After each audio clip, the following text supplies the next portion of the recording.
অনেকদিন পরে তো এলাকায় আসলি, তোর কি অবস্থা? চাকরি বাকরি কিছু পাইছোস? আরে অবস্থা তো বেশি ভালো না, চাকরির ইন্টারভিউ দিতে দিতে জুতা ক্ষয় করে ফেলছে, চাকরি তো হয় না।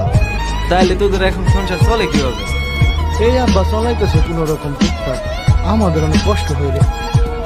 আমি যদি একটা 5,000 টাকার চাকরিও পাইতাম তাও করতাম, কিছু হইলেও তো ফ্যামিলির সাহায্য করতে পারতাম।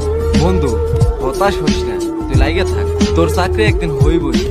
আর চাকরি তোরই জীবন, তোর বাপে বাইক কিনে দিছে, দামি ফোন কিনে দিছে, যখন যা চাস তাই দেয়, তোরই সুখের জীবন। আর সুখের জীবন আমার সবই আছে, কিন্তু একটা জিনিস নিয়ে খুবই আফসোস হয়। তোরও জীবনে আফসোস আছে? কেন যে পড়ালেখাটা বাদ দিলাম। আমি যদি তোর মতো শিক্ষিত হইতাম তাইলে সমাজে মর্যাদা নিয়ে দাঁড়াইতে পারতাম। মামা, এই যে আপনাকে চা দুইটা। মামারা, যদি কিছু মনে না করেন, আপনাকে চারজন রে আমি কিছু কথা বলতে চাই। কি কথা মামা?